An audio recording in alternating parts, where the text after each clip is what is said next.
Hello, this is Dr. Dave Maslach talking about reciprocity.com, the sharing economy proofreading platform that I'm trying to build the E spelled with the three. And in this particular video, I really want to talk about how you can go international. How can you go global for your business? So I'm a professor of innovation strategy and entrepreneurship, and this is part of my series that I put out. It's for startups and small businesses. So I call it Startup and Small Business Saturdays. It's all about strategies and thinking about how you can run your company better on a day-to-day basis. So in this particular video, I really wanted to talk about how you can actually become more international and why you actually want to become more international. So this is really concerning what we call in the academic world it concerns international business and thinking about international business strategies. So this is thinking about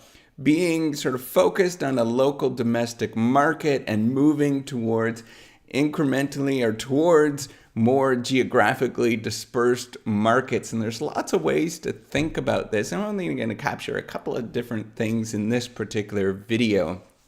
So what I'm going to do is talk to you about the sort of normal way, why it's important, first of all, why it's important to go and do international business, and then get into the typical strategies that we might think about, the sort of different ways that we might think about, and then a recommendation for being sort of small business and a startup. And when you're thinking about, how to actually grow your company, we often think about this kind of stuff, right? So this is my own personal recommendation based on studying kind of this area for a long time. All right, so why is it so important to think about the international market? Well, the vast majority of any one particular country's and the vast majority of the world's market exists outside of any one particular country's economy. If you even think of the largest economy in the world, right? So this would be China at this moment,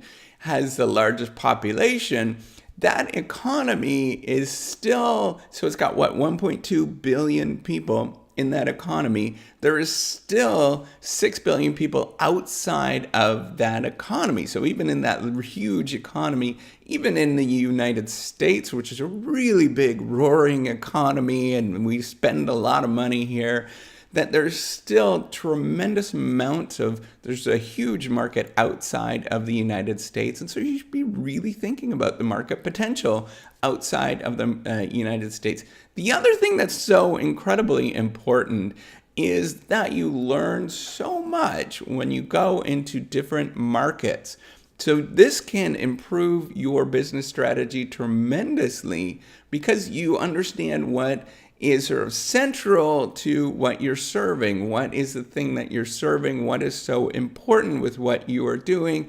Often we will think we have all of these assumptions because we have a sample of one we're selling within this local market, this local domestic market, and we think this is the reason why it sells.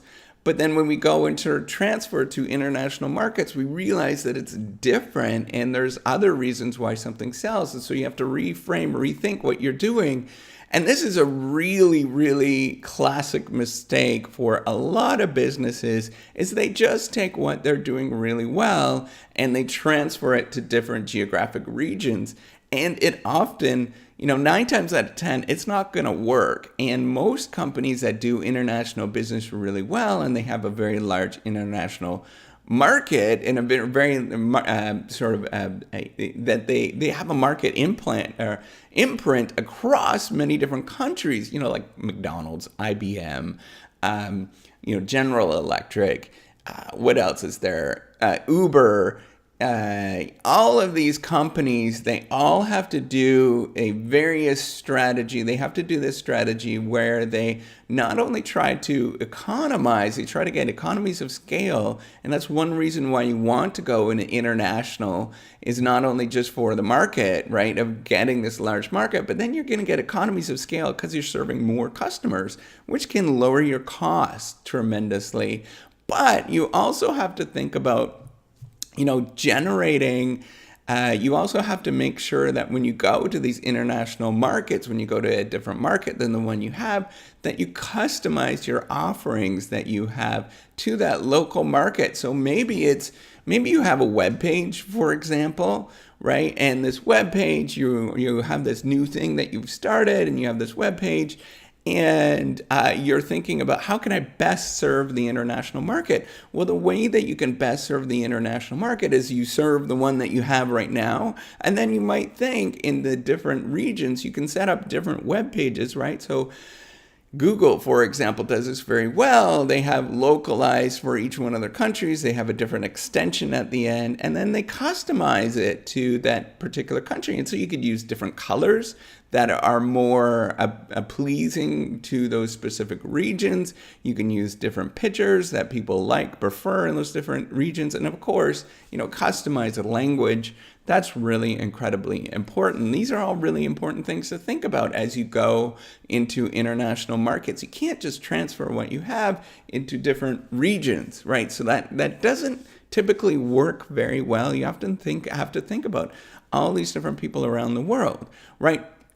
So you want to get this economies of scale so you can serve those people more, right? You're trying to serve their unmet needs as much as you possibly can. The better you serve those unmet needs, the more that you can sell. That's going to allow you to get economies of scale and increase the amount of production that you have, reducing the cost of the stuff that you're providing, and allowing you to get more profitability in the long run. So the other thing that you want to think about when you're doing international business, it's not only just these sort of localization and thinking about localization and getting economies of scale and standardizing across operations, but then thinking about the various entry modes that you have and the options that you can choose along the way with the entry modes that you have. So traditionally, we have thought that firms go from what is called psychically distant or sort of close countries to ones that are more distant, right? So if you're in the United States, you're going to choose ones that are really close or mentally to you as a manager. So it might be going to Canada, it might be going to the UK, and just exporting in a simple fashion to those different countries, whatever product you are pursuing or whatever you're offering. And you're just doing sort of simple, I'm going to leverage what I have and leverage it in countries that are very, very simple and very similar to the way that I think about things. And then you kind of progressively get more international as you grow, and as you get international experience, you sort of, you start understanding, well, I'm in the UK, then I could start serving all of the other countries that are nearby, like France and Germany and all those other ones that are kind of really close, and then you can kind of progress as they going forward. However, there's a whole host of companies that are called born global companies that are serving an international market right from the get-go. So, this is kind of obvious in this day and age that with the information computing technologies that we have, that we can serve these various people around the world very quickly with a web page, for example, right? So a web page is kind of like a form of exporting. So you have a web page and you have some affiliate marketing and stuff like that that's on there, and you just open it up and you start doing Facebook ads or something like that. That is just doing, that's being born global, but you're just exporting the thing that you have around to various parts of the world. Some of the great examples of this that people are doing this sort of born global thing very well is that they are doing these sort of baskets, like kind of drop shipping baskets, where they're targeting specific regions where people, maybe you target Canadians, and I've seen this before, is really neat. Canadians, and you have Canadians in the United States, which is me, and that's why I see them on Facebook. It'll be like this basket of goods that are sort of Canadian goods, and they say, we'll ship it to you for X price. That's actually fantastic international business, because they are going for expats in a different country, and they're targeting, and it's going to resonate with me tremendously, right? I'm just really excited to see these kind of things. So you could do these different strategies of thinking about how to serve those customers very well in those different marketplaces and how you might actually go about of doing that, right? So that's what you want to think about. And then you think about these various entry modes. So entry modes is how you progress from one country to the next, and thinking about how you progress from one country to the next. Normally we think that we just do sort of simple exporting, but you can also do different arrangements at the beginning, like a joint venture, for example, which is kind of it's where multiple companies or two companies get together and they form a separate entity. So, for example, you could do a joint venture with your web page, maybe you're doing videos, or maybe you're doing blogging, and you do a joint venture with somebody in Italy, for example, and you create this new page, this new separate entity that is doing kind of similar stuff, but both of you are sharing the profits in some sort of way. And that's a really interesting way of doing this sort of small business stuff.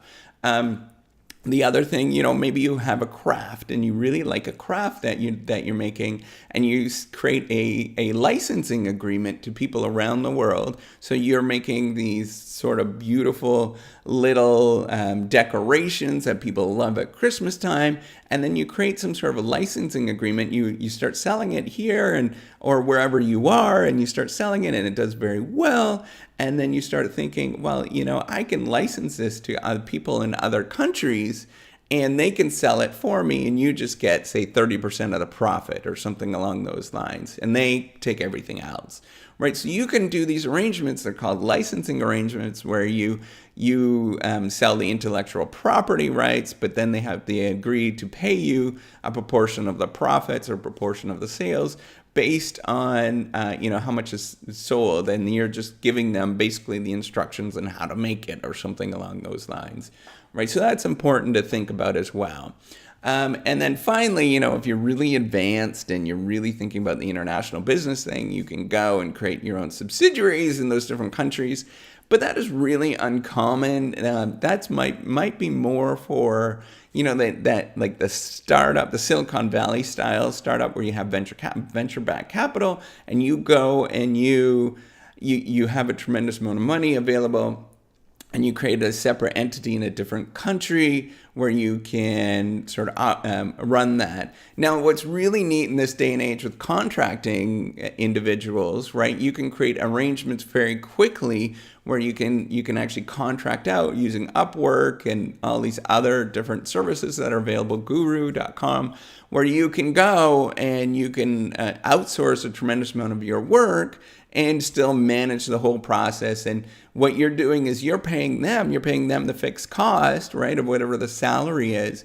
But then if there's any profitability, you sort of bear the risk of creating this particular thing, but then you get all of the profits along the way. That is kind of the way that a normal business operates. But now you can really exploit that with these sort of subcontracting or contracting platforms that are available.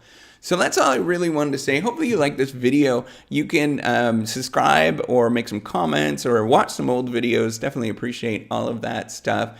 And if you're interested, every Saturday I'm putting out more stuff about business, and there's other things that are out there. You can check it out. Really appreciate everything that you're doing. Take care. Have a wonderful day, and I'm looking forward to seeing you on the next video. Bye.